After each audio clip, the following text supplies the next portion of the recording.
जय हिंद दोस्तों। इस वीडियो में हम आपको कक्षा 7 के गणित विषय का अभ्यास 6C हल करना सिखाएंगे। तो इसका पहला प्रश्न है, सही विकल्प चुनिए। यहाँ पे 3 प्रश्न दिए गए हैं, A, B, C। इन तीनों में विकल्प दिए गए हैं, पहला, दूसरा, तीसरा, चौथा। चारों विकल्प में से जो सही होगा उसी को आपको चुनना है। तो चलिए A जो है उसको हम देखते हैं। A क्या है? कह रहा किसी संख्या x, कोई संख्या x है और 7 का गुणनफल, अब यक्स में 7 से गुणा किया गया है तो गुणनफल कितना आया है 28, तो वो संख्या है। तो यक्स गुणे 7 बराबर कितना है 28। तो हमें यहाँ x का मान ज्ञात करना है। तो यक्स बराबर क्या हो जाएगा 28/7। अब 28 में 7 से भाग देंगे तो आएगा 4। तो यक्स बराबर 4।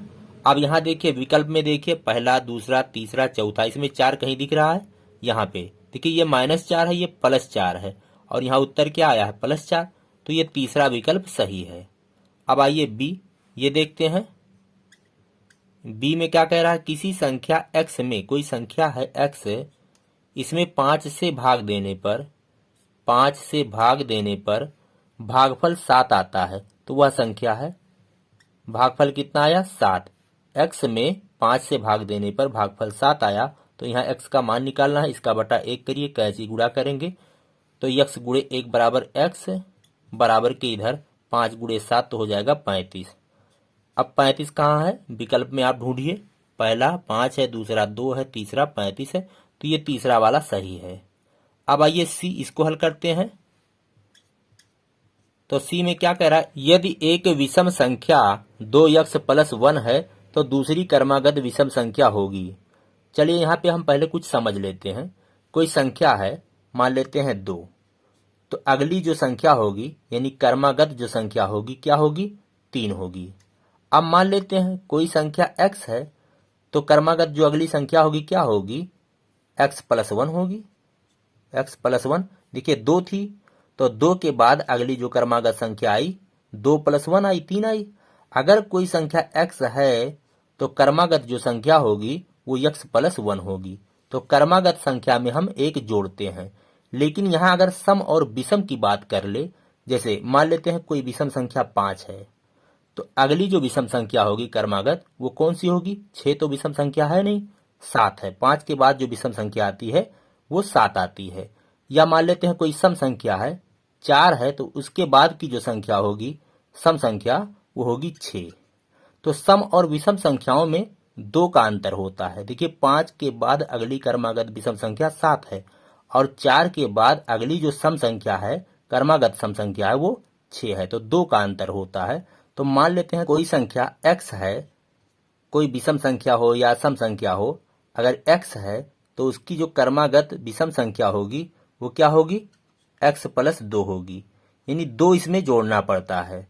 तो यहाँ आप समझ गए होंगे जब क्रमागत संख्या कहेगा तो आपको +1 करना पड़ेगा और क्रमागत जब सम या विषम कहेगा तो आपको +2 करना पड़ेगा। अब आइए इसमें सी वाले में क्या कह रहा है, देखिए यदि एक विषम संख्या, यहाँ विषम संख्या की बात कर रहा है, 2x + 1 है, 2x + 1 है कोई विषम संख्या, तो दूसरी क्रमागत विषम संख्या होगी तो इसके बाद जो क्रमागत विषम संख्या आएगी वो क्या होगी, इसमें हमें 2 जोड़ना पड़ेगा। तो 2x + 1, इसमें क्या जोड़ना है +2 करना है। तो कितनी हो जाएगी 2x, 1 और 2 3, तो +3। तो इसकी जो क्रमागत विषम संख्या होगी वो कितनी होगी 2x + 3 होगी। तो अब इसमें ढूंढिए 2x + 3, यहाँ पे देखिए ये, तो ये दूसरा वाला विकल्प सही है। अब आइए हम आगे क्वेश्चन हल करते हैं। दूसरा प्रश्न है, कुछ गणितीय कथनों को रेखीय समीकरण के रूप में अभिव्यक्त किया गया है, सही समीकरणों को छांटिए। तो कुछ कथन है A, B, C, D, 4 कथन है, इनको गणितीय समीकरण के रूप में लिखा गया है। तो देखिए इस कथन को इस समीकरण के रूप में लिखा गया है, इसको इसके सामने लिखा गया है, इसको इसके सामने और इसको इसके सामने। तो गणितीय कथन है, इनको समीकरण के रूप में लिखा गया है। तो कह रहा है जो सही है वहां सही बताइए और जो गलत है उसको गलत बताइए। अब आइए हम यहाँ पहले ए वाला हल करते हैं, देखते हैं ए में क्या कह रहा है। कह रहा किसी धनात्मक संख्या के 2/3, तब कोई धनात्मक संख्या हम इसको मान लेते हैं x, अब आगे क्या कह रहा, किसी धनात्मक संख्या के 2/3। अब इसका 2/3 तो 2/3 करेंगे और 1/3 में अंतर 7 है। अब इसी संख्या का 1/3 करिए, इसका 1/3 तो 1/3 करेंगे। अब इनका अंतर कितना है, 7 है, तो बराबर यहां लिखेंगे 7। अब देखिए इस कथन को जब हमने समीकरण के रूप में बनाया तो इस तरह आया। अब यहां मिलाइए आप, इस तरह है, देखिए आगे पीछे इसने कर दिया है। 2/3x बाद में है और 1/3x पहले है और बराबर 7, तो ये गलत है, ये उल्टा कर दिया है इसने, तो यहां ये गलत है। अब आइए बी वाला देखते हैं। बी में क्या कहा गया है, किन्हीं दो क्रमागत संख्याओं का योगफल 27 है। तो मान लेते हैं कि एक संख्या x है, तो अगली क्रमागत संख्या क्या होगी, इसमें एक जोड़ेंगे तो अगली जो क्रमागत संख्या होगी x + 1 होगी। अब इन दोनों का योग कह रहा है 27 है, तो बराबर 27। अब देखिए वो कथन इस तरह लिखा हुआ है, देखिए सेम उसी तरह से लिखा हुआ है, तो ये सही है। अब आइए सी वाला देखते हैं। सी वाले में क्या कह रहा है, किसी संख्या के दूने में 8 जोड़ने पर, कोई संख्या है इसको मान लेते हैं x। अब x का दूना करिए तो 2x हो जाएगा और इसमें 8 जोड़ने पर तो इसमें 8 जोड़ेंगे, कह रहा बराबर योगफल क्या आ रहा है, 50। तो इस तरह से लिखा हुआ है, हाँ देखिए उसी तरह लिखा हुआ है, लेकिन यहाँ इसने चर y मान लिया है। आप अज्ञात राशि को x मानिए, यम मानिए, y मानिए, z मानिए, अंग्रेजी का कोई अक्षर मानिए या हिंदी का कोई अक्षर मानिए, तो इसने यहाँ पे y माना है, हमने x माना था, तो बिल्कुल इसी तरह है, सेम, ये सही है। अब आइए डी, किसी संख्या के 2/3 में 17 जोड़ने पर योगफल 19 प्राप्त होता है। अब चलिए किसी संख्या, उसको मान लेते हैं x, इसका 2/3 तो 2/3 कर देंगे, 2/3 यानी 2/3x में 17 जोड़ने पर, अब इसमें 17 जोड़ने पर जोड़ दिए 17, योगफल 19 प्राप्त होता है, तो बराबर आएगा 19। अब अगर इस कथन को हम लिखेंगे समीकरण के रूप में तो इसी तरह लिखेंगे। अब यहाँ देखिए उसी तरह लिखा है कि नहीं लिखा है, तो 2x/3 + 17 बराबर 19, उसी तरह से लिखा हुआ है, तो ये डी जो है ये भी सही है। तो दोस्तों ये गणितीय कथन थे जो समीकरण के रूप में लिखे गए थे। जो सही है उसके सामने हमने सही का निशान लगा दिया है और जो गलत है उसके सामने गलत का निशान लगा दिया है। अब आइए अगला प्रश्न हम देखते हैं। तीसरा प्रश्न है, एक संख्या का 1/2 उसी संख्या के 1/4 से 15 अधिक है, संख्या ज्ञात कीजिए। तो चलिए हम मान लेते हैं, माना वह संख्या x है, वह संख्या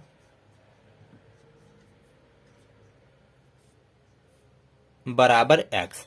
चलिए हम उस संख्या को x मान लेते हैं। अब क्या कह रहा, संख्या का 1/2, हमें x का मान ज्ञात करना है।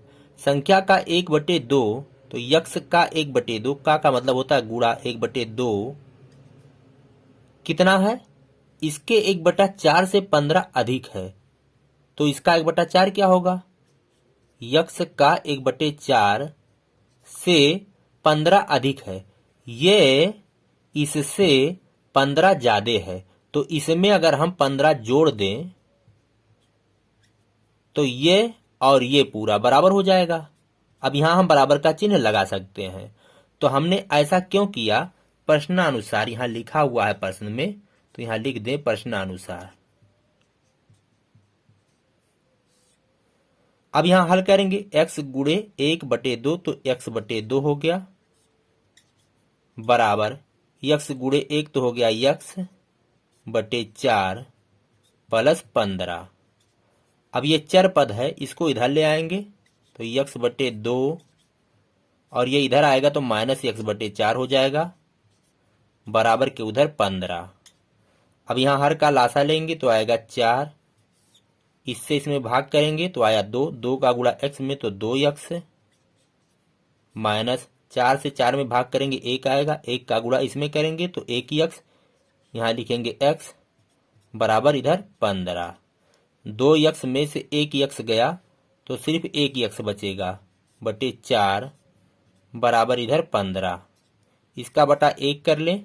अब वज्र गुणन, तो यक्स का गुणा जब 1 में होगा तो आएगा यक्स बराबर के उधर 15 गुणे 4 तो हो जाएगा 60।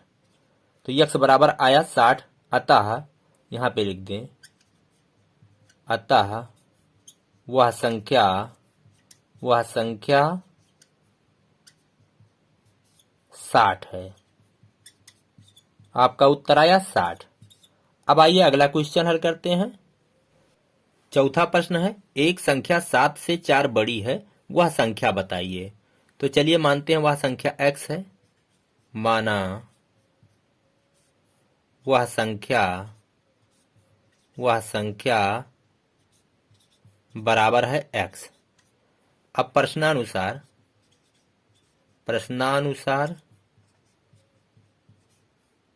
प्रश्न में क्या कहा गया है, इस कथन में क्या कहा गया है, एक संख्या 7 से 4 बड़ी है, तो संख्या को हमने x मान लिया।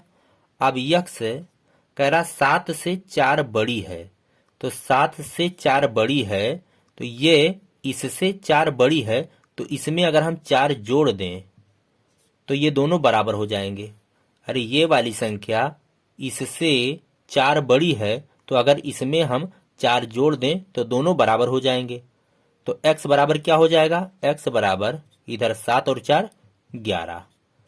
और x क्या है, जो संख्या हमें निकालनी थी। तो इतना आसान सा प्रश्न है, x बराबर आया 11, वो संख्या 11 है, तो ये आपका उत्तर है।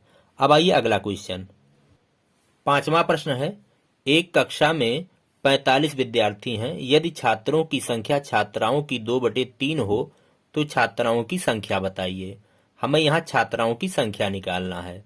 तो चलिए हम मान लेते हैं छात्राओं की संख्या x है। माना छात्राओं की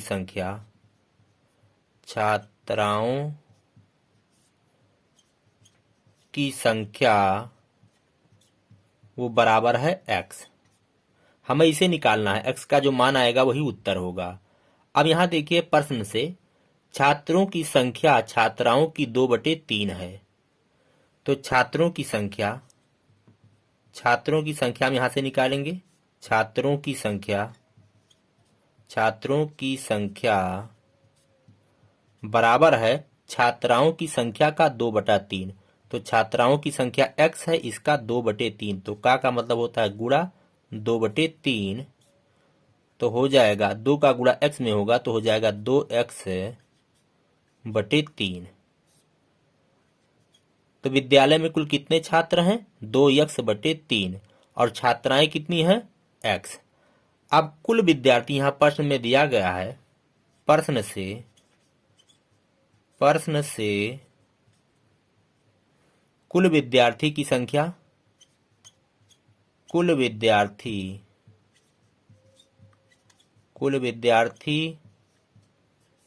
बराबर है 45।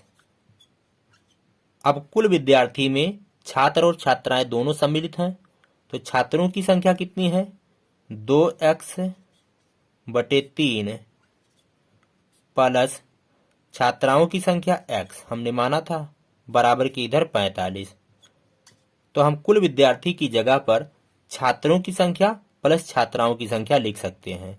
अब यहाँ हल कर लेंगे, इसका बट्टा हम 1 कर ले, हर का लासा लेंगे, आएगा 3। इससे इसमें भाग करेंगे, 1 आया, 1 का गुणा 2x में तो आएगा 2x, ये चिन्ह। इससे इसमें भाग किया तो आया 3, 3 का गुणा इसमें तो 3x बराबर के इधर 45। अब बाएं पक्ष में 2x और 3x मिलाकर हो जाएगा 5x/3 और बराबर के इधर 45। इसका बटा 1 कर लें, बराबर के इधर भिन्न है तो बराबर के उधर भी हम भिन्न बना लेते हैं। अब वज्र गुणन कैची गुणा करेंगे, तो 5x का गुणा 1 में होगा तो आएगा 5x। चलिए यहाँ पे लिखते हैं, तो आया 5x बराबर के उधर 3 का गुणा जब 45 में होगा तो चलिए इसको ऐसे पड़ा रहने दीजिए, 3 गुणे 45, अभी ये कट जाएगा। तो x बराबर इतना बटा 5 हो जाएगा, तो 3 गुणे 45 बटे 5।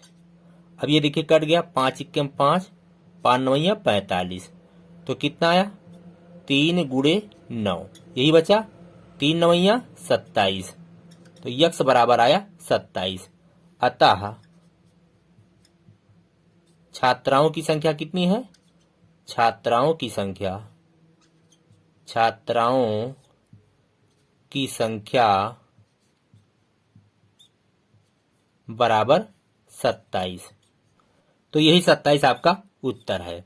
विद्यालय में कुल कितनी छात्राएं हैं, 27 छात्राएं हैं। अब आइए हम अगला क्वेश्चन देखते हैं। छठा प्रश्न है, एक संख्या के 1/3 भाग में से उसका 1/4 भाग घटाने पर 4 शेष है, संख्या बताइए। तो चलिए मान लेते हैं वह संख्या x है, माना वह संख्या x है, वह संख्या बराबर x। अब प्रश्न में क्या कह रहा है, प्रश्नानुसार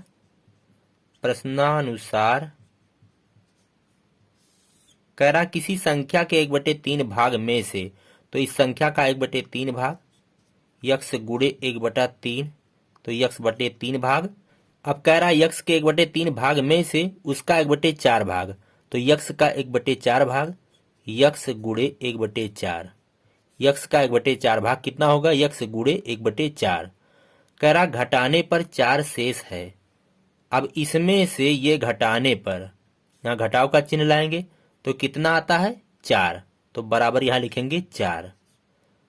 अब कह रहा संख्या ज्ञात कीजिए, तो संख्या हमने मान लिया है x, और x का जो मान आएगा वही उत्तर होगा। अब यहाँ हल करते हैं, तो x गुणे 1 तो हो जाएगा x बटे 3 माइनस x गुणे 1 हो गया x बटे 4 और बराबर के उधर 4। अब यहाँ हर का लासा लेंगे, आएगा 12, इससे इसमें भाग किया 4 आया, 4 का गुणा यहाँ करेंगे तो हो गया 4x माइनस इससे इसमें भाग करेंगे आया 3, 3 का गुणा इसमें तो हो गया 3x और बराबर इधर 4। 4x में से 3x निकाल देंगे तो बचेगा 1x। 1x या एक आप ना लिखिए, x लिखिए तो वही लिखा हुआ 1x यहाँ छिपा होता है 1, x बटे 12 और बराबर के उधर 4, इसका बटा 1 कर लें। अब कैंची गुणा करेंगे, x गुणे 1 बराबर x और इधर बराबर के 12 गुणे 4 बराबर 12 चौक के 48, तो x बराबर आया 48। अतः वह संख्या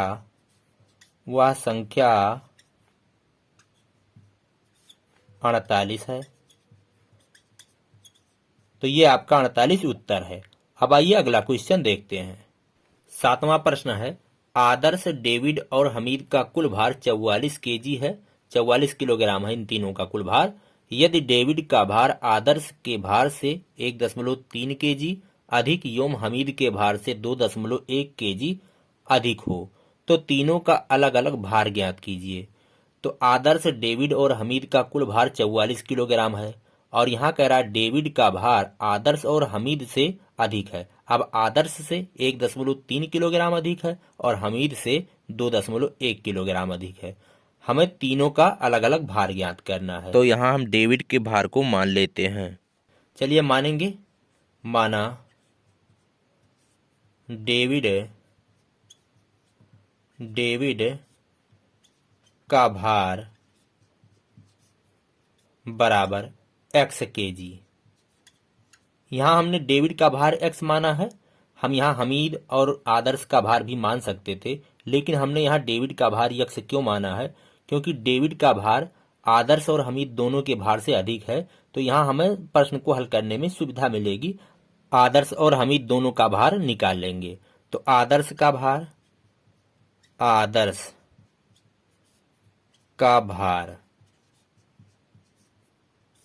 यहाँ प्रश्न के हिसाब से क्या कह रहा है, डेविड का भार आदर्श के भार से 1.3 किलोग्राम अधिक है। तो डेविड का भार ज्यादा है किसके भार से, आदर्श के भार से 1.3 किलोग्राम। तो अगर हम x में 1.3 किलोग्राम घटा दें, इतना अगर घटा दें तो ये आदर्श का भार निकल जाएगा, तो इतना केजी आ जाएगा इनका भार। और यहीं पे हमीद का भार निकाल लेते हैं। हमीद का भार हमीद का भार डेविड के भार से 2.1 किलोग्राम कम है। देखिए, डेविड का भार आदर्श के भार से 1.3 किलोग्राम अधिक एवं हमीद के भार से 2.1 किलोग्राम अधिक हो तो डेविड का भार यहाँ 2.1 किलोग्राम हमीद के भार से अधिक है। तो हमीद का भार अगर निकालना होगा तो डेविड के भार में x में हम कितना घटाएंगे, 2.1, तो ये हो जाएगा हमीद का भार इतना केजी। अब प्रश्न से, प्रश्नानुसार इन तीनों का कुल भार दिया गया है 44 केजी। तो तीनों का भार हम जोड़ देते हैं, x plus x minus 1.3 plus x minus 2.1, तीनों का भार कुल कितना है, 44। अब आइए यहाँ हल करते हैं। x प्लस से ब्रैकेट खोलेंगे तो plus x minus 1.3 plus x minus 2.1 बराबर के इधर 44। x और x हो गए 3x और यहाँ माइनस 1.3 और माइनस 2.1 दोनों आपस में जुड़ जाएंगे तो 2 और 1 3 और यहाँ दशमलव के बाद 3 और 1 4 तो 3.4 आएगा। ये माइनस में आएगा, माइनस 3.4 माइनस 1.3 और माइनस 2.1 बराबर होगा माइनस 3.4 और बराबर के उधर 44। अब इसको हम उधर ले जाएंगे तो 3x बराबर 44 था, ये उधर जाएगा तो प्लस हो जाएगा 3.4, तो 3x बराबर 44 और 3 हो जाएगा 47.4। तो यक्स का हमें मान ज्ञात करना है। चलिए यहाँ पे हल करते हैं। तो x बराबर कितना हो जाएगा, 47.4 और ये 3 जो है यहाँ चला जाएगा, भाग में बदल जाएगा तो आ गया यहाँ पे। अब भाग करेंगे, 3 इक्के में 3 और यहाँ बचा 1 हो गया 17, 3 पंजे 15 और बचा यहाँ पे 2 तो हो जाएगा 24, दशमलव लगाएंगे, 3 अट्ठे 24 तो आया 15.8 केजी। तो यक्स क्या है, डेविड का भार है, यक्स डेविड का भार है, यानी डेविड का भार 15.8 केजी। अब आइए हम निकालते हैं आदर्श का भार। आदर्श का भार, आदर्श का भार तो बराबर कितना है, यक्स माइनस 1.3 इतना केजी। अब यहाँ हल करेंगे, यक्स में से घटाएंगे 1.3 तो यक्स कितना है, 15.8 है, माइनस 1.3 तो घटाएंगे 8 में से 3 गए 5 और 15 में से 1 गए 14 तो 14.5 केजी। अब चलिए हमीद का भार निकालते हैं। हमीद का भार, तो हमीद का भार है यक्स माइनस 2.1 इतना केजी। अब यहाँ पे यक्स का मान रखेंगे, यक्स आया है 15.8 माइनस 2.1 घटाएंगे, 8 में से 1 गए 7, 15 में से 2 गए तो आएगा 13.7 केजी। तो आप यहाँ नीचे लिख भी सकते हैं, अतः डेविड का भार 15.8 केजी, आदर्श का भार 14.5 केजी और हमीद का भार 13.7 केजी। दोस्तों, वीडियो काफ़ी लंबा होता जा रहा है, हम बाकी के जो प्रश्न हैं उसको अगले वीडियो में आपको बताएंगे। तो प्रश्न 8 से लेकर के 12 तक के प्रश्नों को हम अगले वीडियो में हल करेंगे। दोस्तों, हम मिलेंगे आपसे उस वीडियो में। इसी के साथ कहते हैं जय हिंद, जय भारत।